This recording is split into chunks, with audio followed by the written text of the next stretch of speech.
splashes back down in seconds, lands on a new lake bed, which pushes the water up and over a larger surface area, doubling the size of lake in seconds. Wow. Wow, that's right. And this is just the beginning of slide block 1, okay? Another part of slide block 1. Can you see those light gray mounds right over there on the top of the hill? Okay? And just to the right of them are some that are red and brown. Just to the right of them, they're red, brown, gray.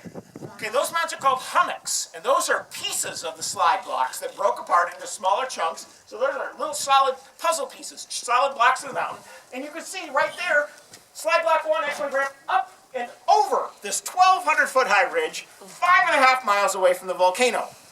But the bulk of slide block 1 comes straight at us, hits Johnston Ridge, bounces off of it, travels 8 miles down the North Fork of the Toutle River Valley. Wow. And this is only slide block 1. There's 2 more to go. So here is slide block 2. Can you see right above my finger, there's a line right there. So this is the middle part of the volcano. And slide block 2 basically does a repeat performance. Part of it goes through Spirit Lake, part of it goes over Johnston Ridge, the bulk of it hits Johnston Ridge, bounces off of it, it goes down the Toutle River Valley, but it went down with style, gang. It went down like a snowplow, and it pushed the first slide block out to the sides of the valley, and it makes it 11 miles down the Toutle River Valley. So when you go back down the road, stop at Castle Lake Viewpoint, look back up here, the landslide deposit on the edges of the valley, 400 feet thick. In the middle of the valley, it's only 300 feet thick because slide block 2 pushed slide block 1 out to the sides of the valley. Make sense? Okay, and slide block 3. We can't see it. Why can't we see it? Because this explosion is already beginning to burst out the side of Mount St. Helens. But it turns out this explosion has a huge impact on the way this block comes down off Mount St. Helens. The geologist who studied it, Harry Glicken, perhaps had the best quote ever by a scientist describing the explosion's impact on this. He says that slide block 3, ready for this one, gang? It was explosively motivated. Okay? Right? And explosively motivated means it was shoved out with incredible violence by this explosion ripping on the mountainside. So violent was this explosion that it slammed the slide block into this ridge so violently that an earthquake registered on this ridge line when it struck it, and it speeded over the top of the 2 previous slide blocks, and it makes it 13.5 miles down the Toutle River Valley in less than 10 minutes. Wow, right? Really, really amazing. So you can see how the volcano falls apart in 3 gigantic pieces, and 90% of what was lost on May 18, 1980, a full 90% slid off the mountain in this landslide, helping to shape the crater of Mount St. Helens. Now, this landslide is what caused, of course, the volcano to blow up sideways rather than straight up into the air. And there are so many incredible factoids that I could tell you about this landslide that would make you feel pretty small and insignificant. But I think one of the most amazing things about this explosion is what it sounded like. And what would you think it would sound like? Boom, right? You would think that. Geologists think it sounded like this. It was silent. This explosion silently roared out the side of the mountain and across the landscape. Why did it do that? Because there was so much rock inside this cloud. Geologists think that if I could have stood right at the mouth of the crater as that explosion is coming out of the mountainside and held up a 1 meter square. So imagine a square, 1 meter in size, Ranger Todd standing up there bravely holding this square up in the air. They think that 60 tons of rock would have passed through the square every second for the first minute of the eruption. And what that rock did, there was so much of it, it acted like a silencer on a gun. So if you were up close to Mount St. Helens, the guy who took these pictures said it was like watching a silent movie. But people, if you were beyond 60 miles from Mount St. Helens, you heard a boom or a series of booms because the sound waves went up hit the stratosphere, ricocheted back down, and some people heard this explosion as far as Victoria, Canada, almost 800 miles away from Mount St. Helens. But it's pretty amazing to think about how powerful this explosion is, silently coming across the landscape. And if you look at the hillsides here, those rocks right there, I mean, they are flying through the air at speeds of 300 miles per hour, slamming into this ridgeline like missiles as they strike the ridgeline. But it's all happening in complete silence.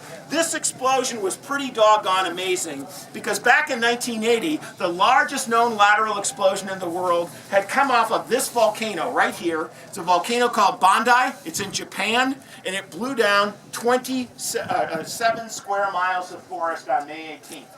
Dave Johnston, a geologist who was killed on May 18th, why was he on this ridge monitoring? They thought we might have a Bondi-sized blast. A Bondi-sized blast would be from here to the center of the crater, over to Spirit Lake, and over to that first ridge line right there.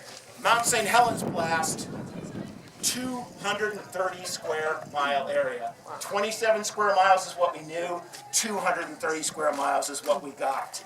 And it was really these first two events, these really truly unimaginably powerful events, which created this horseshoe-shaped crater at Mount St. Helens.